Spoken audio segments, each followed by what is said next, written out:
यहां नहीं जाना, खौफ है, यहां लाशें गिरी थी। सदियों पहले करबला में 9 लाख ने 72 कत्ल किए थे। आज 3 करोड़ कह रहा है कि मैंने करबला जाना है। ओए होए होए,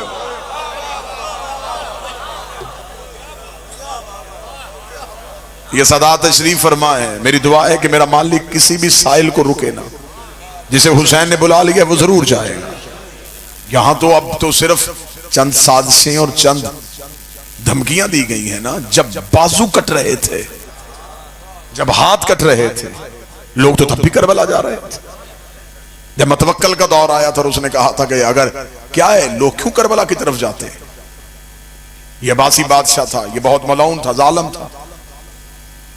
उसे उसके वुज़रा ने बताया कि हुसैन की करबला की ज़ियारत नहीं रुक रही। इसने कहा क्यों नहीं रुक रही? उसने कहा जी हुसैन की आज से की पड़े। इसने कहा इतना टैक्स लगा दो कि कोई हुसैन की ज़ियारत के लिए जाए ना। मैं सत्र में सैयद हो आपके लिए पढ़ने लगा हूं, अंदर से यूं तमन्ना तड़पेगी। जब उसने बहुत ज्यादा टैक्स लगा दिया और ऐलान हो गया कि अब जो करबला जाना चाहेगा इतना टैक्स देगा तो करबला जाएगा। अगले दिन मतवक्कल की मौत हो गई जब उसने देखा कि उसके शहर की सबसे गरीब औरत सबसे पहले आ गई। शहर की सबसे गरीब औरत सबसे पहले आई और उसने आगे जो जुमला कहा वो जुमला तुम्हारे अकीदों के लिए। उसने मतवक्कल के दरबार में आके कहा मैंने सुना है कि ज़ियारत सस्ती हो गई है।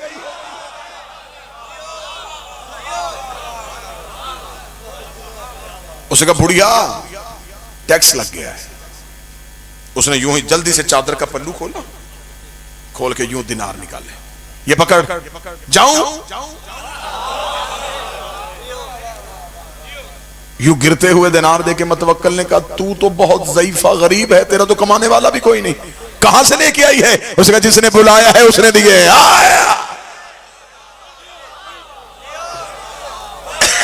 रात कह के सोई थी हुसैन तेरी ज़ियारत के लिए आना है। ख्वाब में आके उसने कहा चादर उठा,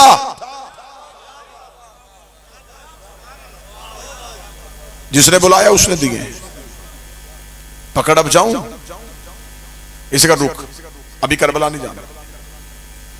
इसने फौरन वुज़रा को बुलाया, वुज़रा को बुला के इसने कहा नहीं टैक्स लगाने से नहीं होगा, हुसैन तो अपने नौकरों को दिरहम दिनार दे रहा है। उन्होंने कहा फिर क्या करें? उसने कहा कोई और सख्त शर्त लगाओ। क्या शर्त लगाएं? उसका जो हुसैन की ज़ियारत के लिए जाए उसका एक बाजू काटो। बाजू कटवाएगा करबला जाएगा।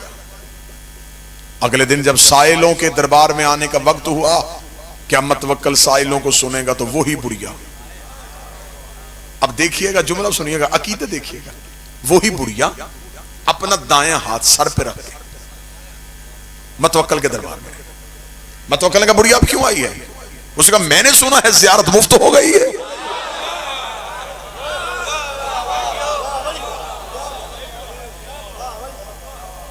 बाजू कटवा रहा है ना, कटवाने आए। उसने कहा मैंने काटना है, तूने सर पे क्यों रखना है? ओ क्या कहने अली वालों, हुसैन के आशिकों। बुढ़िया देख दी अब ये मेरा नहीं हुसैन का हो गया है। जो चीज हुसैन की हो जाए वो सर पे रखी जाती है। अब ये बाजू मेरा नहीं है, ये हुसैन का है, जल्दी काट, करबला जाने दे। उसका अभी का भी असूल बदल देते हैं, फिर एक बाजू नहीं 2। बुढ़िया ने कहा दोनों काट। उसका पांव भी कटेंगे। उसका दोनों काट। मतवक्कल ने कहा मैं इसी बुढ़िया को ऐसा इबरत का निशान बना दूंगा, फिर दुनिया कोई ज़ियारत के लिए जाने के लिए सोचेगा भी नहीं। ये बुढ़िया क्या समझती है कि मैं इसके इश्क के आगे हार जाऊंगा? इसने कहा अभी इस बुढ़िया के बाजू भी काटते हैं, इसके पांव भी काटते हैं, फिर देखते हैं ये ज़ियारत के लिए कैसे जाएगी। मतवक्कल अपने महल के बाहर मीनार पे खड़ा हो गया, बुढ़िया के बाजू कटवाए गए।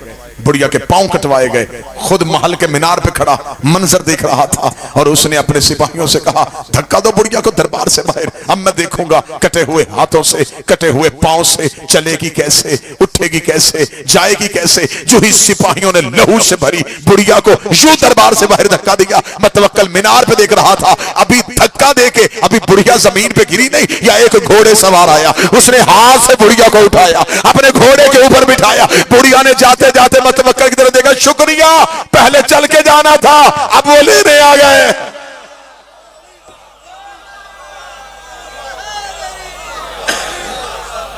पहले मैंने चल के जाना था।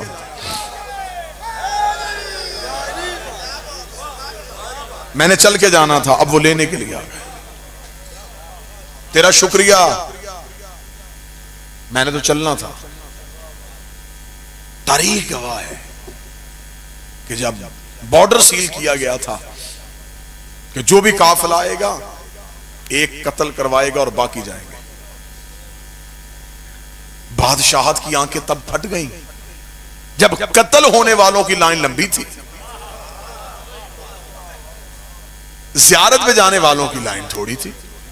हर कोई कहे मुझे कत्ल करो, इन्हें जाने दो, मुझे कत्ल करो, इन्हें जाने, मुझे कत्ल करो, इन्हें जाने। एक दूसरे पे सबकत ले रहे थे, नहीं तू जा, मुझे कत्ल होने दे, तू जा, मुझे कत्ल होने दे।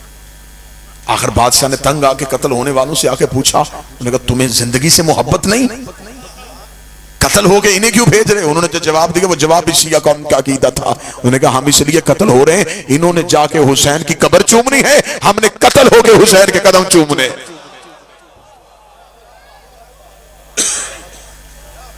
मोहब्बत हुसैन ये है कि हुसैन आज भी करबला में खींच रहा है। अल्लाह ने अपने घर में सिर्फ अमीर बुलाए। जाओ कुरान मिंबर पे लेके आओ, अल्लाह के घर जाने का दावतनामा कुरान से निकालो। खुदा कहता मुस्तती हो तो मेरे घर आना, साहब इस्तात हो तो आना, मकरूज हो ना आना, बेटी ब्याहने वाली है ना आना, गरीब हो ना आना, मजदूर हो ना आना। अमीर खुश खुश अल्लाह के घर की तरफ चले। उसने हमें बुला लिया, गरीब सहम गया।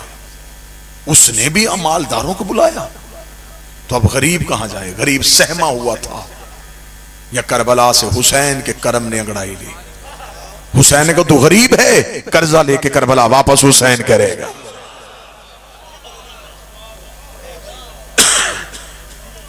मासूम का फरमान है, नमक से खाना खा लेना, करबला की ज़ियारत को तर्क ना करना। नमक से खाना खाओ, करबला जरूर जाना। इमाम ने फरमाया उधार ले लो किसी से, किसी के पांव पड़ जाओ कि मुझे इतना दे दे, मैं एक बार करबला जा सकूं। जब इमाम ने यह जुमला कहा तो सामने बैठा हुआ बंदा रो पड़ा। उसने कहा मौला वापस आके भी तो उसी ने कर्ज उतारना है ना, तो फिर वो मांगेगा कैसे?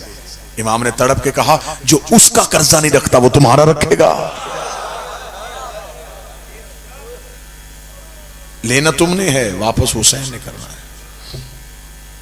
खुदा ने कहा मेरे घर आओ अमीर, हुसैन ने कहा मेरे घर गरीब हो।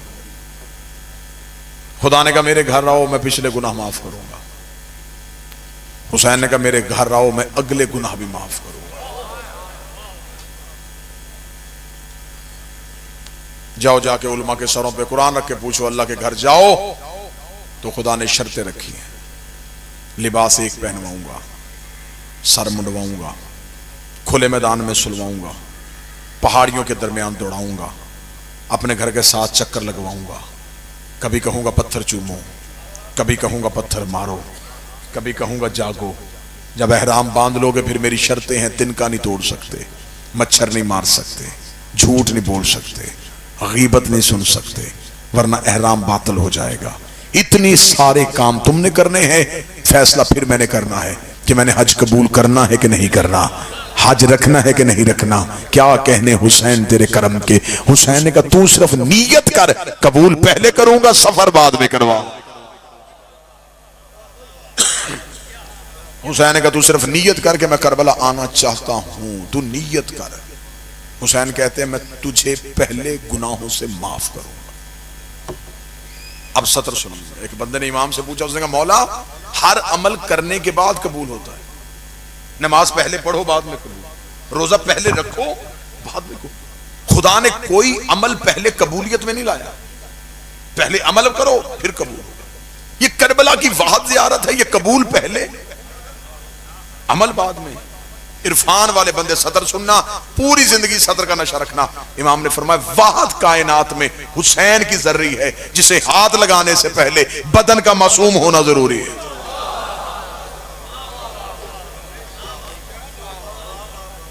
हुसैन पहले गुनाहों से धोता है,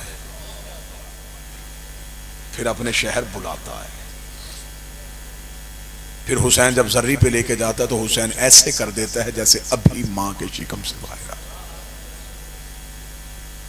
इसलिए कि गुनाहगार के हाथ में ताकत क्या कि वो हुसैन की जर्री पे हाथ डाल ले।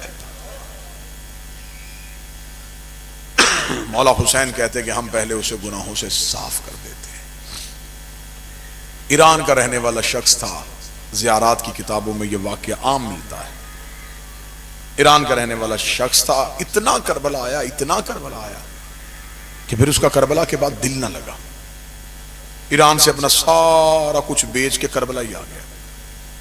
करबला शहर में सुकूनत इख्तियार कर ली और वहीं पे एक दुकान बना ली। एक दिन कुछ मेहमान मिलने के लिए आए तो उसने मेहमान दुकान पे बिठाए, मुलाजिम को उठाया, उठा के कहा कैसे कर, गोश्त ले, घर जा, सौजा को बता के मेरे साथ चंद मेहमान आएंगे, वो घर खाना खाएंगे। मुलाजिम ने गोश्त लिया और गोश्त लेके वो चला गया। शाम को जब घर पहुंचा तो घर पहुंच के उसने बीवी से पूछा खाना तैयार है? उसने कहा नहीं। क्यों? उसने कहा कहां से आज तूने गोश्त लेके भेजा? वो गोश्त तो गल ही नहीं रहा। जब इसने देखा कि बर्तन में वैसे ही गोश्त वैसे का वैसे पड़ा, वैसे ही उठाया और चल पड़ा। दुकानदार से जाके कहने लगा करबला में गलत सौदा बेच रहा है, तुझे डर नहीं लग रहा हुसैन इब्न अली से? क्यों? उसने कहा मेरे मेहमान आए थे, तूने तौहीन करवा दी मेरी। जो गोश्त में तुझसे लेके क्या, वो किस चीज का गोश्त था? बासी था, अभी तक तो वो गोश्त पका ही नहीं। इतना कहना था, दुकानदार ने उठा दुकान से बाहर आके हुसैन के हरम की तरफ हाथ करके मेरा हुसैन जामन है, मैंने धोखा नहीं किया। जब उसने कहा ना हुसैन जामन है, चुप हो गया। वापस हुसैन की जरी पे आया, नमाज पढ़ी और नमाज पढ़ के हुसैन की जरी पे बैठ गया। आंखें बंद हो गई, ख्वाब में हुसैन इब्न अली आए। फरमाया दुकानदार से जाके माफी मांग, तूने करबला में उसके साथ लहजा सख्त रखा है। तुझे नहीं पता कि हुसैन करबला में किसी को ऊंचा बोलता बर्दाश्त नहीं करता। इसका मौला धोखा किया उसने मेरे साथ। इमाम धोखा नहीं किया। जिस मुलाजिम को तूने गोश्त दिया था वो गोश्त लेके मेरे हरम से होके गुजरा था, और जो गोश्त मेरे हरम से गुजर जाए उस पर आग असर नहीं करती। जानवर का गोश्त हुसैन के हरम से गुजर जाए तो उस पर आग हराम हो जाती है। हुसैन फरमाते जो वजूद मेरे शहर में आए उस पर आतिश जहन्नम हराम हो जाती। करबला ज़ियारत का मतलब सिर्फ जर्री देखना नहीं, हुसैन को मिलना है। अगर कोई जाए और जाके कहे कि ये हुसैन का हरम, वो सरकार अब्बास का हरम, ये जर्री नहीं, फिर वो ज़ियारत नहीं। 10 मुहर्रम 61 हिजरी करबला में शिमर भी हुसैन को देख रहा था, लेकिन जैसे हुर ने देखा, हुर के पास मार्फत थी, हुसैन के कातिल के पास मार्फत नहीं थी। हुसैन कहते मेरे शहर आओ तो फिर मार्फत के साथ आओ। किताब में जुमले ना पड़े होते तो अकील शादी बादशाह हुसैन की कसम में कभी अकील शादी मिंबर पे ना पड़ता। मौला हुसैन फरमाते हैं कि जब मेरा ज़ाहिर मुझे मिलने के लिए करबला में आता है, हुसैन फरमाते उसका सबसे पहले इस्तकबाल करने के लिए शहर से बाहर अब्बास खड़ा होता है। अबुल फजल अब्बास कहते हैं कि हुसैन ने मुझे भेजा है कि मेरा एक मेहमान आ रहा है और आंख बरस रही है। मेरी दिल से दुआ है इस रूहानी माहौल में अल्लाह हर किसी को करबला बुलाए। मेरा बादशाह हुसैन हर किसी को करबला बुलाए। कोई ऐसा ना हो कि जो माने हुसैन को और हुसैन का शहर ना देखे। एक बार जिंदगी में करबला जरूर जाना। वाकयात इतने हैं कि मैं पढ़ता चला जाऊं, मेरी आंखों के सामने यूं वाकयात गुजरते चले जा रहे हैं, रात बीत जाए। वो जिस गुनहगार को हुसैन मौला अमीर अल मोमिनीन ने कहा था इसे मेरे शहर में दफन न होने देना, और फिर अगली रात अली ने मजावरों से कहा था वो जनाजा आ रहा है इसका इस्तकबाल करो। मजावरों ने कहा मौला कल आपने कहा था कि इसे दफन नहीं होने देना वादी सलाम में, आज कह रहे हैं कि इसका शहर के बाहर जाके इस्तकबाल करो। अली की आवाज आई ये बहुत गुनाहगार था, ये शहर मेरे दफन होके अपनी बख्शिश चाहता था, मैं अली से अपने शहर में दफन होते बर्दाश्त नहीं कर सकता था।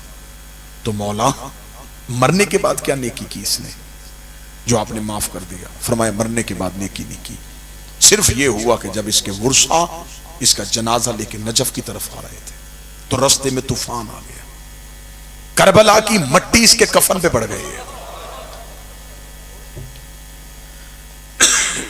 मेरे हुसैन के शहर की मट्टी तूफान के साथ उड़ती हुई इसके कफन पे पड़ गई। इसके कफन पे करबला की खाक का पड़ना था, अल्लाह ने इसके गुनाह माफ कर दिए। अब जाओ इसका इस्तकबाल करो, इसके कफन पे करबला की मट्टी है। यही तो वजह है कि हम अपने मरने वाले के कफन में सजदागार रखते हैं ताकि हुसैन के शहर की याद इसके कफन में साथ जाए। एक बार करबला जरूर जाओ ताकि 70 कदम पे वो मकाम देखो जहां बहन देखती रही है और भाई ज़िबा होता है। सादात मोमिनीन से माफी मांग के बादशाह हुसैन की इज्जत की कसम, शाह जी आप जाएंगे करबला इतना सुन के नहीं रुलाती जितना करबला देख के रुलाता।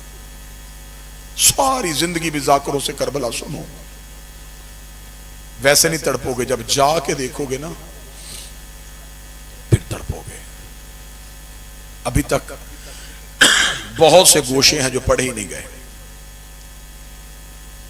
अब भी करबला जाए ना जी, जो जाहिर बैठे मेरी गवाही देंगे, नहरे अलकमा के साथ एक बाग है इमाम जाफर सादिक का, वो बाग आज भी है। अल्लाहुम्मा सल्ली अला मुहम्मद। जाहिर वहां जाते हैं और वहां से मौला इमाम जाफर सादिक के बाग से खजूरें लेके आते हैं। नहरे अलकमा के बिल्कुल बाहर एक मस्जिद है, उसे कहते हैं मस्जिद साहिबुज़्ज़मान। ये बाब सिदरा के बिल्कुल सामने ये मस्जिद साहिबुज़्ज़मान है, वहां एक मस्जिद बनी हुई है। अल्लाह तुम आपको लेके जाए, वहां जाओ। उस मस्जिद की फजीलत क्या है? उसकी फजीलत में लिखा है कि जब भी मेरा 12वां करबला आता है हर शब जुमा, तो मौला इमाम ज़मा इस मस्जिद में पहले आता है, यहां 2 रकत नमाज पढ़ के यहां से नंगे पांव नंगे सर फिर अपने जद हुसैन की जियारत के लिए जाते हैं। शबे जुमा वो मस्जिद खचाखच भरी होती है कि आज मौला ने अपने बाबा की जियारत के लिए आना। यह है पहली फजीलत। अब इस मस्जिद की गुर्बत क्या है, यहां मस्जिद बनी क्यों? अब किताबों ने एक रवायत सुनाई है कि जब हुसैन घोड़े से गिरे थे तो यहां गिरे थे। पहली बार जब हुसैन ने मुर्तजज की जीन छोड़ी है ना, तो जहां हुसैन गिरे वहां अब मस्जिद साहिबुज़्ज़मान है। मस्जिद साहिबुज़्ज़मान से सीधा देखो तो बाबे सिदरा, बाबे सिदरा से आगे सेहन, सेहन के आगे बरामदे, फिर आगे मौला हुसैन की जर्री। अगर ये नापा जाए ना तो ये 1.5 से 2 किलोमीटर का सफर है। 1.5 से 2 किलोमीटर सफर है मस्जिद साहिबुज़्ज़मान से हुसैन की कब्र तक। जब मैं पहली बार करबला गया तो मैं करबला साथ साथ सफरनामा लिख रहा था, 2009 था। मैंने लिखा हुसैन यहां गिरे। उसके बाद बाबा जी मैं चल पड़ा। मैं रास्ते में सोचता आया गिरे वहां थे, दफन वहां कैसे हुए? हुसैन की लाश तो उठाने वाला ही कोई नहीं था। अकबर की लाश हुसैन ने उठाई, अब्बास की लाश हुसैन ने उठाई, कासिम की लाश हुसैन ने उठाई। जब गरीब ने घोड़े की जीन छोड़ी तो हुसैन का लाश ही उठाने वाला कोई नहीं था। तो फिर ये 2 किलोमीटर का सफर हुसैन का कैसे हुआ? मैं जहन में ये सवाल सोचता सोचता आ गया, मेरे अक्ल काम ना करे। या वो रवायत ठीक नहीं?